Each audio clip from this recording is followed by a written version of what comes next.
सबसे पहले पहला प्रश्न जो मेंस में आया है 2023 में, भारत में कॉरपोरेट शासन के संदर्भ में नैतिक ईमानदारी और पेशेवर दक्षता से आप क्या समझते हैं? उपयुक्त उदाहरण देकर स्पष्ट कीजिए। तो जब भी कोई प्रश्न मेंस में हमारे सामने आता है तो सबसे पहले हम देखते हैं कि इसे कितने वर्ड्स में लिखना है। तो इसे अगर 150 वर्ड्स के अंदर अगर पूरा करना है तो हम देखेंगे कि इस प्रश्न के कितने हिस्से हैं। ठीक है, तो हम उसको ब्रेक कर लेंगे उतने हिस्सों में। तो हमें यहां पर समझ में आ रहा है कि भारत में कॉरपोरेट शासन के संदर्भ में नैतिक ईमानदारी और पेशेवर दक्षता। तो एक तरीका मैं ये ले सकता हूं कि मैं भारत में कॉरपोरेट शासन के संदर्भ में नैतिक ईमानदारी पर फोकस करूं और उस पर एग्जाम्पल दे दूं। दूसरा तरीका और दूसरा कि पेशेवर दक्षता बताऊं कॉरपोरेट शासन के संदर्भ में और उस पर एग्जाम्पल दे दूं। तो ये प्रश्न अपने आप में पूरा हो जाएगा। तो इस प्रश्न के मैंने दो हिस्से बना दिए कि नैतिक ईमानदारी एक, इसको मैं 150/2 75 वर्ड्स में और पेशेवर दक्षता 75 वर्ड्स में। इस तरह से मैं ब्रेक करूंगा। एक बार में मैं केवल एक हिस्से पर ही फोकस करूंगा इसके। ठीक है, जब ये हिस्सा पूरा हो जाएगा तो फिर सेकंड हिस्से पर फोकस करूंगा। उन प्रश्नों में जहां पर दोनों पार्ट्स आपस में जुड़े हुए हैं तो वहां पर हम दोनों पार्ट्स को आगे जोड़ने की भी कोशिश करते हैं। यहां पर लेकिन ऐसा कुछ भी नहीं है। तो पहले समझे हम कि कॉरपोरेट शासन, व्हाट इज कॉरपोरेट गवर्नेंस। तो what is corporate governance? Corporate शासन को हम ऐसे समझते हैं कि जो भी नियम कानून या कायदे बनाए जा रहे हैं जिनके आधार पर किसी भी फर्म के बिजनेस को उसके तौर तरीकों को कंट्रोल किया जाएगा वो कहलाता है कॉरपोरेट गवर्नेंस। ठीक है, तो किसी भी कॉरपोरेट फर्म को रेगुलेट करने और उसको डायरेक्ट करने, मतलब उसको निर्देश देने के लिए, नियंत्रित करने के लिए से संबंधित जो शासन होता है उसे कॉरपोरेट शासन कहते हैं या निगम शासन भी कहते हैं इसको। तो अब ये कॉरपोरेट गवर्नेंस का कॉन्सेप्ट कहां से आया इस पर हम थोड़ी सी चर्चा कर लेते हैं, बहुत ज्यादा विस्तार से नहीं देखते। देखिए, कॉरपोरेट का काम है लोगों को वस्तुएं और सेवाएं उपलब्ध कराना। ये मैं पहले भी बता चुका हूं आपको कि पहले जो पब्लिक बॉडीज होती थी, गवर्नमेंट होती थी, वो लोगों को गुड्स और सर्विसेज प्रोवाइड करती थी। लेकिन चूंकि अब डाइवर्सिफाई हो गया है गुड्स और सर्विसेज का दायरा, ठीक है, काफी ज्यादा विस्तृत हो चुका है, तो अब केवल सरकार ये काम नहीं कर सकती, तो प्राइवेट सेक्टर्स को भी इसमें लाना पड़ा। तो प्राइवेट सेक्टर्स के जो फर्म हैं उन्हें कॉरपोरेट फर्म्स अगर हम कहते हैं तो उन पर नियंत्रित स्थापित करना भी आवश्यक है, क्योंकि जो भी स्टेक होल्डर्स हैं जो गुड्स और सर्विसेज ले रहे हैं वो स्टेक होल्डर्स हैं। उन स्टेक होल्डर्स के जो भी ग्रीवेंसेस हैं या उनके जो भी सुख हैं, हैप्पीनेस है, उनको भी देखना जरूरी है, उनकी निगरानी करना जरूरी है कि उनका एक्सप्लॉयटेशन ना हो पाए, उत्पीड़न ना हो पाए। इसके अलावा कि जो भी कॉरपोरेट फर्म्स हैं वो रिसोर्सेज कहां से लाती हैं? रिसोर्सेज समाज का है। वो जो भी प्रॉफिट मेकिंग एजेंसी के तौर पर आगे बढ़ती हैं, प्रॉफिट मेकिंग फर्म के तौर पर आगे बढ़ती हैं, तो वो प्रॉफिट कहां से कमाती हैं? क्योंकि पब्लिक ने डिमांड क्रिएट की है, पब्लिक के पैसे से ही वो फर्म आगे बढ़ती है। तो चाहे वो प्राइवेट फर्म हो, चाहे वो किसी की फैमिली फर्म हो, इसके बावजूद उसमें स्टेक होल्डर्स पब्लिक है। इसी कारण से सभी फर्मों को, चाहे वो फैमिली फर्म हो, प्रोप्राइटर फर्म हो, ठीक है, या प्राइवेट लिमिटेड हो या पब्लिक लिमिटेड हो, उन सभी को नियंत्रित करना आवश्यक है, क्योंकि डायरेक्ट स्टेक होल्डर्स पब्लिक है। तो यहां पर नैतिक ईमानदारी की अगर को हम देखें कॉरपोरेट गवर्नेंस के तौर पर, तो यहां नैतिक ईमानदारी, यहां पर इस प्रश्न को इंग्लिश में भी पढ़ना जरूरी है, क्योंकि यहां ईमानदारी के लिए इंटीग्रिटी शब्द का प्रयोग किया गया है अंग्रेजी में। तो ईमानदारी, ऑनेस्टी हो सकती है, प्रोबिटी हो सकती है, और इंटीग्रिटी एक अलग टर्म है, तो हम इंटीग्रिटी के रूप में यहां पर देखेंगे। तो सबसे हम पहले देखेंगे कि नैतिक ईमानदारी में नैतिकता क्या है। तो नैतिकता के दो मायने हो सकते हैं कि नीति शास्त्र संबंधी और दूसरा नैतिकता संबंधी। नीति शास्त्र मतलब एथिक्स, इसको मैं डिटेल में नहीं बता रहा हूं, और नैतिकता का अर्थ है मोरालिटी। एथिक्स जो नियम कानून बनाए गए हैं गवर्नमेंट के द्वारा कॉरपोरेट को गवर्न करने के लिए, कॉरपोरेट गवर्नेंस के लिए नियम कानून, जैसे कंपनीज एक्ट 2013 वो नीति शास्त्र है, नियम कानून है, वेल डिफाइंड नियम कानून है। ठीक है, इसके अलावा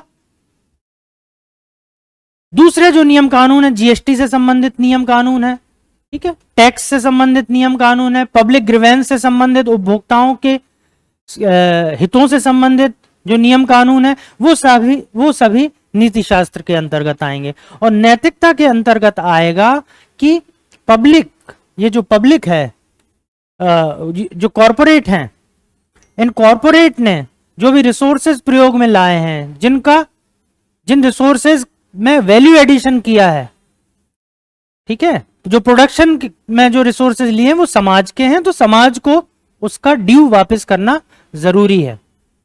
ठीक है, तो वो नैतिक ईमानदारी में नैतिकता के ये मायने हो सकते हैं। And what is integrity? Integrity का अर्थ है कि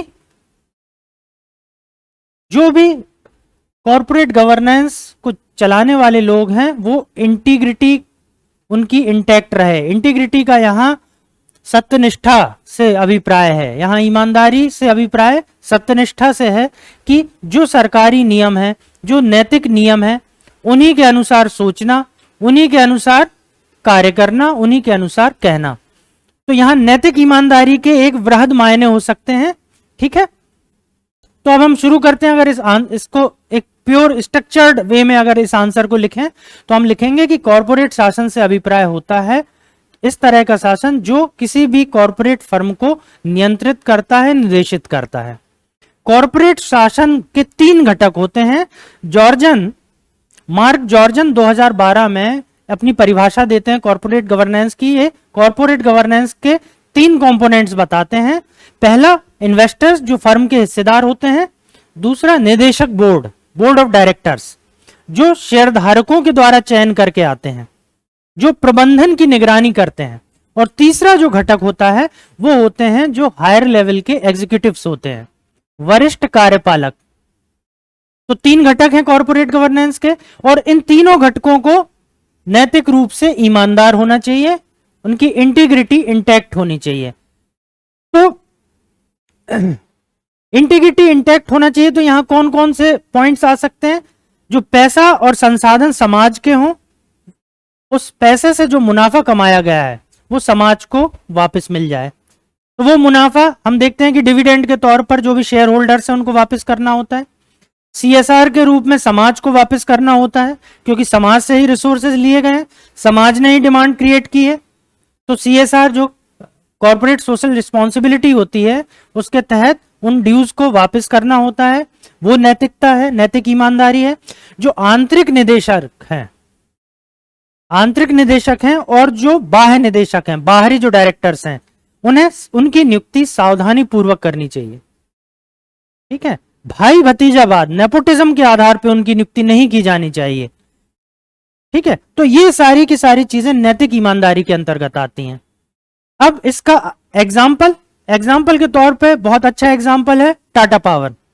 टाटा पावर में आप कॉरपोरेट गवर्नेंस में नैतिक ईमानदारी देख सकते हैं। टाटा पावर सीएसआर का एग्जाम्पल दे सकते हैं, जो सीएसआर दृष्टिकोण है टाटा पावर का, जो कहता है कि जो भी to enable education and livelihoods in a manner that makes target communities further future ready and the regions we operate is sustainable. जो कम्युनिटी है उसको आगे भविष्य के लिए तैयार करना, जो भी कम्युनिटी जो समुदाय संबंधित है उसे भविष्य के लिए तैयार करना और उनकी लाइवलीहुड को सस्टेनेबल बनाना, ये नैतिक ईमानदारी है का एक एग्जाम्पल हम टाटा पावर का ले सकते हैं। ठीक है, इसका दूसरा जो भाग है वो है पेशेवर दक्षता। पेशेवर दक्षता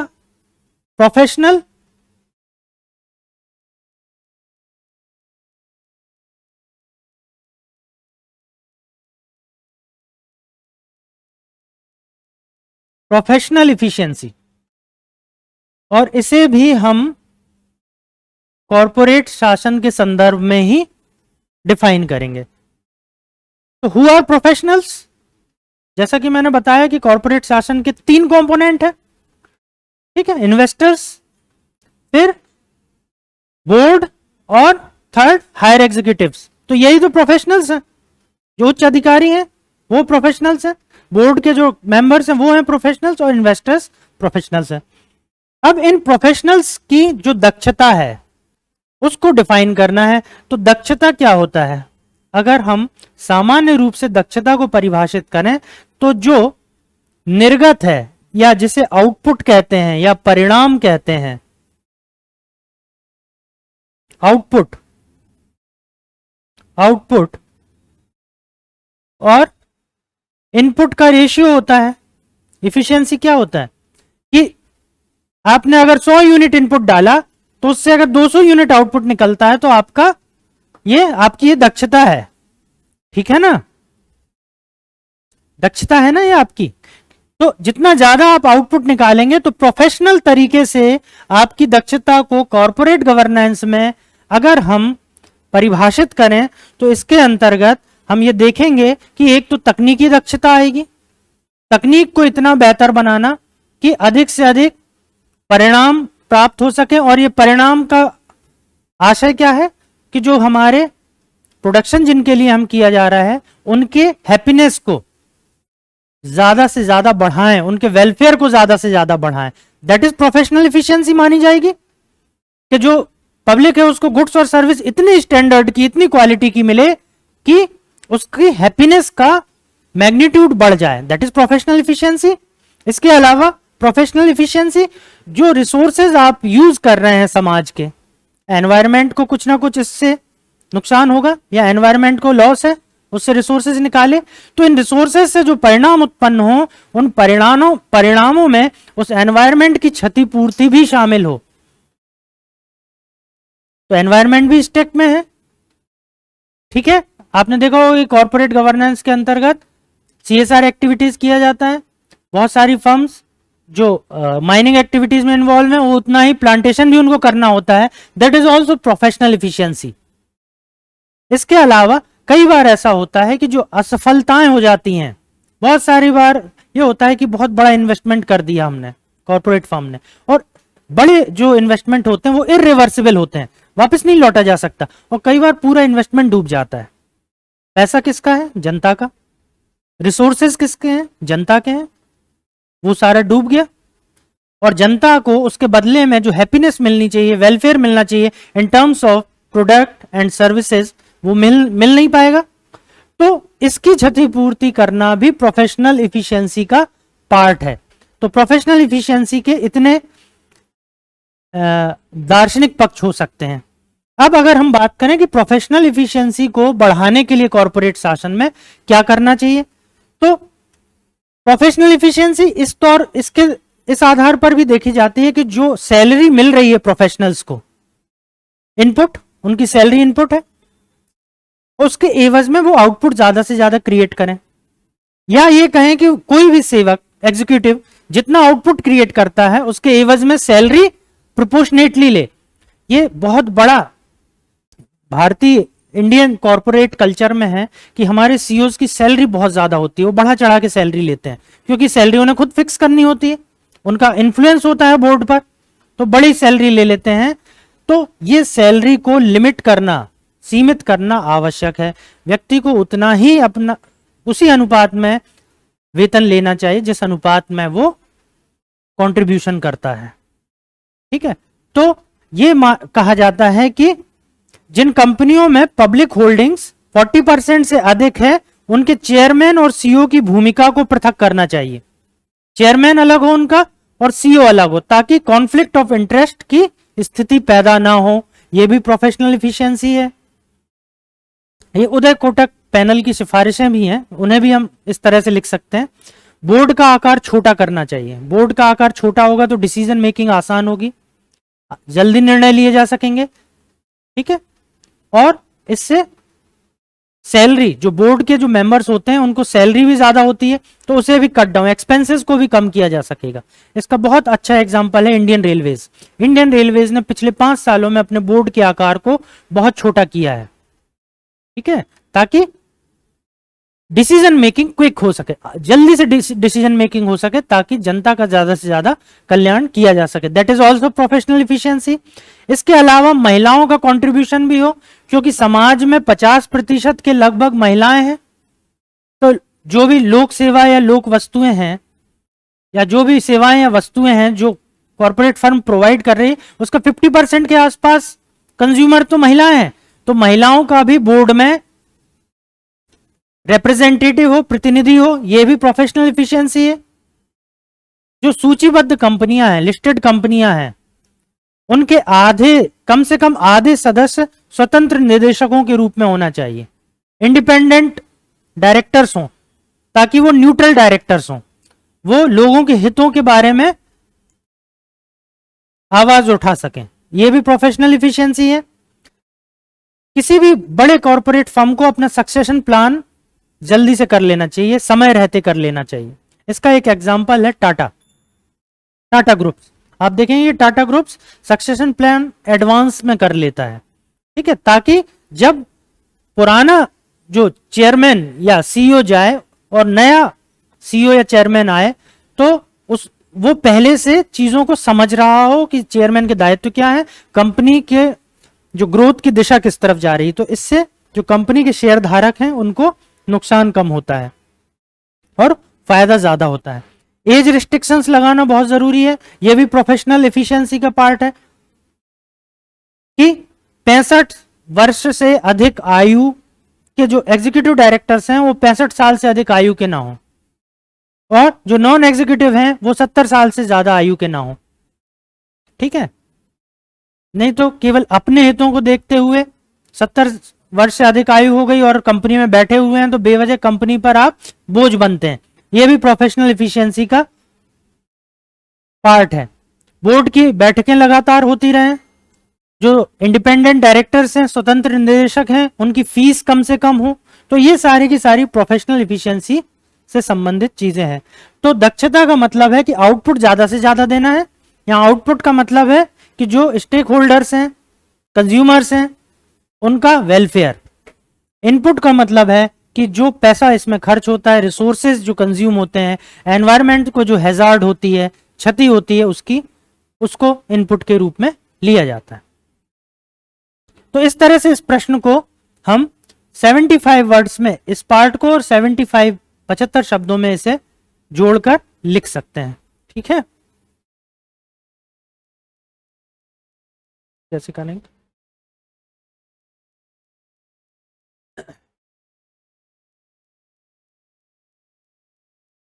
जो पिछला प्रश्न है, अगर हम पिछले प्रश्न को देखें, ये मेरे द्वारा लिखी गई किताब है नीतिशास्त्र सत्यनिष्ठा एवं अभिरुचि, ethics integrity and aptitude, Sangam books से पब्लिश हुई है, ओरिएंट ब्लैक स्वान पब्लिकेशन से।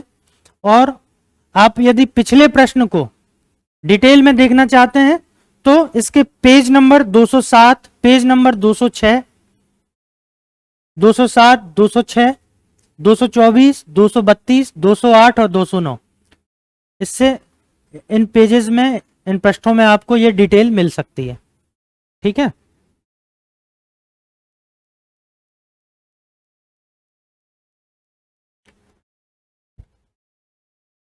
दूसरा प्रश्न जो इस बार जीएस पेपर 4 में यूपीएससी में आया है, संसाधन के अभाव से ग्रस्त राष्ट्रों की मदद के लिए अंतर्राष्ट्रीय सहायता एक स्वीकृत व्यवस्था है।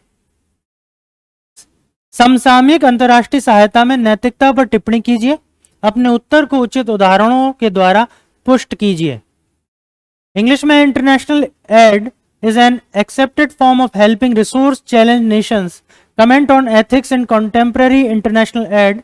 Support your answer with suitable examples. तो यहां भी देखें कि प्रश्न के दो हिस्से हैं, 150 शब्द का उत्तर लिखना है। प्रश्न को दो हिस्सों में बांटा जा सकता है। पहले अगर हम हिस्से की बात करें तो पहले हिस्से की अगर हम बात करें तो संसाधन के अभाव से ग्रस्त राष्ट्रों की मदद के लिए अंतर्राष्ट्रीय सहायता एक स्वीकृत व्यवस्था है। ये भले ही प्रश्नवाचक नहीं है ये वाक्य, लेकिन इस वाक्य को एक्सप्लेन करना होगा। इसे एज इट इज हम एक्सेप्ट नहीं कर सकते। कई बार आंसर लिखते समय कुछ लोग गलती करते हैं कि इसको एक डिक्लेरेशन मान लिया और इसके आधार पे आगे चल दिए। इसको भी आपको समझाना होगा, ये प्रश्न का एक भाग है। समसामयिक अंतर्राष्ट्रीय सहायता में नैतिकता पर टिप्पणी कीजिए, ये दूसरा भाग है। तो प्रश्न के दो भाग। तो सबसे पहले हम देखते हैं कि संसाधनों के अभाव से ग्रस्त राष्ट्रों की मदद के लिए अंतर्राष्ट्रीय सहायता। तो ये बात कर रहे हैं अंतर्राष्ट्रीय सहायता का जो दर्शन है, इंटरनेशनल फंडिंग या इंटरनेशनल असिस्टेंस या एड का जो फिलॉसफी है, उसको लेकर सीधे प्रश्न उठा दिया गया है। सिंपल प्रश्न है। और संसाधनों के अभाव से ग्रस्त राष्ट्र, हम जानते हैं कि इंटरनेशनल फोरम में अगर हम देखें, अंतर्राष्ट्रीय स्तर पर अगर हम देखें, तो राष्ट्रों की इकोनॉमिक कंडीशन अलग अलग है। ठीक है, कुछ विकसित राष्ट्र हैं, कुछ विकासशील हैं, और कुछ राष्ट्र ऐसे हैं जो अत्यंत गरीब हैं। कोई भी राष्ट्र अत्यंत गरीब है, इसके पीछे का कारण क्या होता है? क्योंकि वो आर्थिक समृद्धि से जुड़ नहीं सका। अब उसकी आर्थिक समृद्धि से जुड़ ना पाने के बहुत सारे कारण हो सकते हैं, लेकिन ये बाकी विश्व के जो रिच नेशंस हैं, वेल्दी नेशंस हैं, ये उनका दायित्व है कि वो उन्हें अपलिफ्ट करें, उनकी इकोनॉमिक कंडीशन को बेहतर बनाएं। ऐसा क्यों करें? दूसरे राष्ट्रों का ये दायित्व क्यों है? दूसरे राष्ट्रों का दायित्व ये इसलिए है क्योंकि जो हम देख सकते हैं कि बहुत सारे आर्थिक दृष्टि से जो पिछड़े देश हैं, इकोनॉमिकली काफी पिछड़े जो अंडर डेवलप्ड कंट्रीज हैं, उनके पास बहुत सारे रिसोर्सेज हैं, रिच रिसोर्सेज हैं, जिनका दोहन डेवलप्ड कंट्रीज करती हैं। ठीक है, ये रिसोर्सेज मानवीय भी हैं और प्राकृतिक रिसोर्सेज भी हैं, प्राकृतिक संसाधन भी हैं। इसके अलावा इन पृथ्वी पर नेचुरल एनवायरनमेंट की अगर हम बात करें तो वो किसी एक देश से जुड़ा हुआ नहीं है, सभी देशों का उसमें कंट्रीब्यूशन है। तो पर्यावरणीय रूप से भी कंट्रीब्यूशन है उनका। तो जब रिसोर्सेज में, इनपुट में उनका कंट्रीब्यूशन है, विकास में जो आगत हैं उसमें उनका अगर योगदान है, तो उस विकास से जो लाभ हो रहा है उसमें भी बंटवारा उनका सुनिश्चित किया जाना चाहिए। इसी कारण से अंतर्राष्ट्रीय सहायता का दर्शन उभर कर आता है। अब ये दर्शन एक स्वीकृत व्यवस्था है, इसके बारे में हमें कहना है। तो इसकी स्वीकृत व्यवस्था की अगर हम बात करें तो जॉन रोल्स की थ्योरी है इंटरनेशनल जस्टिस की, अंतर्राष्ट्रीय न्याय का सिद्धांत जॉन रोल्स देते हैं, अंतर्राष्ट्रीय न्याय का सिद्धांत। इस अंतर्राष्ट्रीय न्याय के सिद्धांत में जॉन रोल्स अपनी पुस्तक लॉ ऑफ पीपल्स में कहते हैं कि न्याय आधारित एक अंतर्राष्ट्रीय व्यवस्था होनी चाहिए। जॉन रोल्स कहते हैं कि एक अंतर्राष्ट्रीय व्यवस्था होना चाहिए जिसमें न्याय हो। न्याय का अर्थ क्या है? न्याय को किस तरह से डिफाइन किया जाता है? न्याय की एक परिभाषा ये भी है कि जिनके जो ड्यूज हैं वो क्लियर हो जाएं तो न्याय की स्थिति निर्मित हो जाएगी। लोगों की जो उनके लाभ उनको प्राप्त होना चाहिए, जो नहीं मिल पाए, अगर वो मिल जाएं तो भी समाज में न्याय की स्थिति उत्पन्न हो जाएगी। ठीक है, न्याय की प्लेटो एक और परिभाषा देते हैं कि व्यक्ति अपने अपने कर्तव्यों का अगर निर्वहन कर लें तो भी समाज में न्याय की स्थापना हो जानी चाहिए। ऐसी बहुत सारी परिभाषाएं। तो यहां जो जॉन रोल्स कहते हैं कि सुव्यवस्थित समाज है, वहां पर एक अंतर्राष्ट्रीय व्यवस्था की स्थापना इस समाज के उदार लोगों के द्वारा की जा सकती है। जो लिबरल पीपल्स हैं वो इस अंतर्राष्ट्रीय जिम्मेदारी को अपने कंधे पर लेना चाहिए। इसी तरह से पीटर सिंगर भी अपनी एक सिद्धांत देते हैं जिसे विश्व न्याय का सिद्धांत कहते हैं, सिंगर का थ्योरी ऑफ वर्ल्ड जस्टिस। तो पीटर सिंगर विश्व न्याय के सिद्धांत में पीटर सिंगर कॉस्मोपॉलिटन फिलोसोफर है, सर्व विश्ववादी दार्शनिक। ये विश्व को एक ग्लोबल विलेज के तौर पर देखते हैं सिंगर, और ये कहते हैं कि इस ग्रह पर, मतलब पृथ्वी पर मौजूद घोर गरीबी की जिम्मेदारी समाज के धनाढ्य लोगों को समझनी चाहिए, जो वेल्दी लोग हैं उन्हें समझना चाहिए कि इस पृथ्वी पर इतनी गरीबी क्यों फैली हुई है। तो सिंगर भी अपने सिद्धांत के द्वारा इंटरनेशनल एड, अंतर्राष्ट्रीय सहायता को स्वीकृति प्रदान करते हैं। यूनाइटेड नेशंस की बात करें हम, यूनाइटेड नेशंस का स्टैंडर्ड चार्टर है। चार्टर में यूनाइटेड नेशन कहते हैं, यूनाइटेड नेशन के चार्टर में यह दिया हुआ है कि जो अंतर्राष्ट्रीय समस्याएं हैं, उसमें इन अंतर्राष्ट्रीय समस्याओं में आर्थिक समस्याएं हो सकती हैं, ह्यूमैनिटेरियन है ना, मानवीय समस्याएं हो सकती हैं, सांस्कृतिक समस्याएं हो सकती हैं। इसमें आर्थिक समस्या महत्वपूर्ण समस्या है। इस समस्या के निदान के लिए सहयोग किया जाना चाहिए, यह चार्टर में दिया हुआ है। तो यूनाइटेड नेशन भी यह मानता है कि अंतर्राष्ट्रीय सहायता की व्यवस्था की जानी चाहिए। इसके लिए चार्टर में भी ये चीजें दी हुई हैं। तो रॉल्स का सिद्धांत भी इस बात को कह रहा है, सिंगर भी अपनी थ्योरी में कह रहे हैं, यूनाइटेड नेशन भी अपने चार्टर में इस चीज को रख रहे हैं, और यूनाइटेड नेशंस की बहुत सारी एजेंसीज हैं जो इंटरनेशनल एड के लिए काम करती हैं। अब ये जो इंटरनेशनल एड होते हैं दो तरह के हो सकते हैं, ठीक है। दो तरह के ये इंटरनेशनल एड हो सकते हैं। कौन कौन से इंटरनेशनल एड हो सकते हैं? एक तो विकास संबंधी वित्त पोषण, जो डेवलपमेंटल एक्टिविटीज हैं। भाई विकास कब होगा किसी भी गरीब देश का? अब हम दूसरे भाग की तरफ आ रहे हैं, अब हम नैतिकता वाले पार्ट की तरफ आ रहे हैं। यहां भी नैतिकता का क्या अर्थ है? नैतिकता का क्या अर्थ है? मोरालिटी। नैतिकता मोरालिटी भी हो सकती है, एथिकल भी हो सकती है। नीति शास्त्री मतलब जहां पर नियम बना दिए जाएं, कानून बना दिए जाएं, या परंपराएं।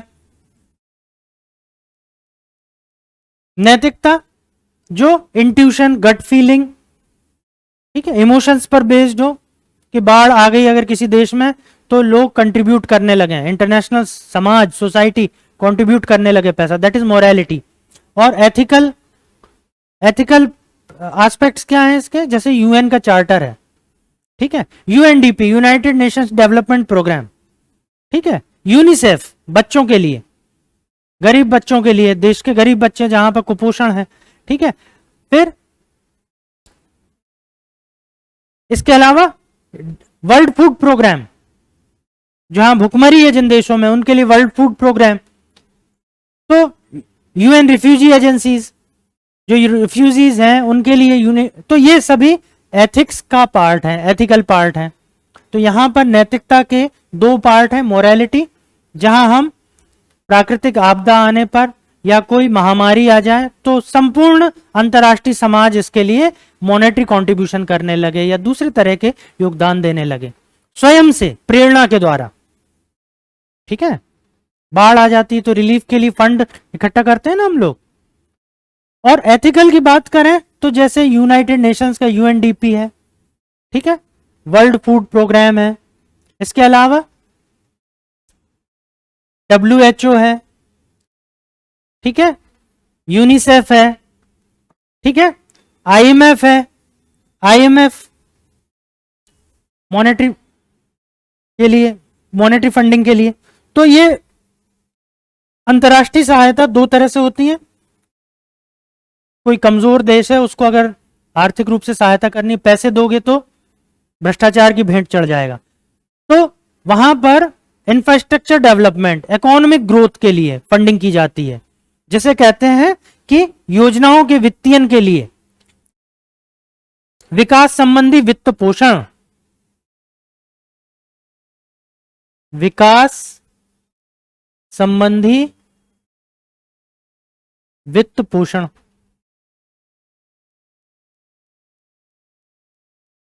जो ये करेगा,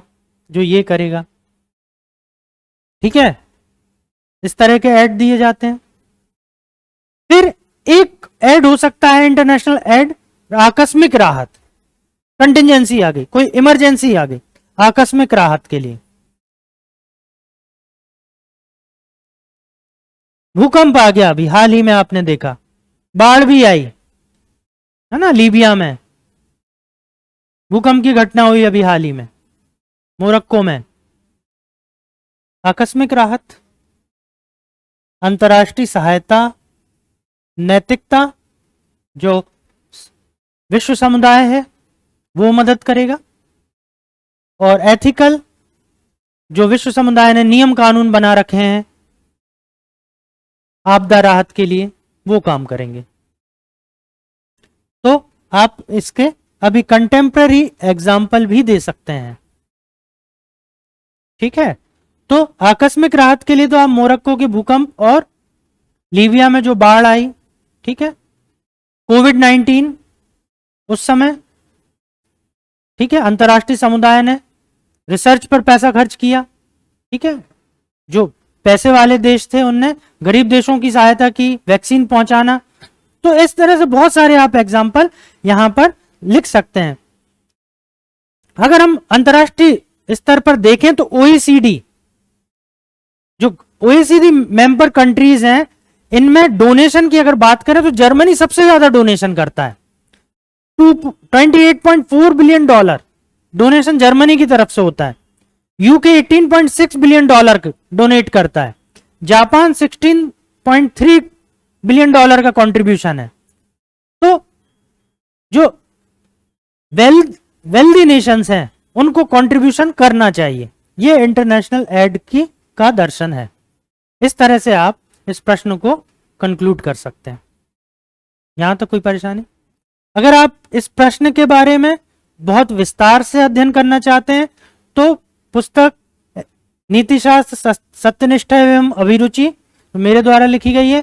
इसके पेज नंबर 201, 202, 203, 4 और 5, इस पर आप विस्तृत अध्ययन कर सकते हैं। ठीक है, और अगर इस पुस्तक को खरीदना हो तो नीचे दी हुई लिंक पर जाकर आप Amazon से इसको खरीद सकते हैं। धन्यवाद।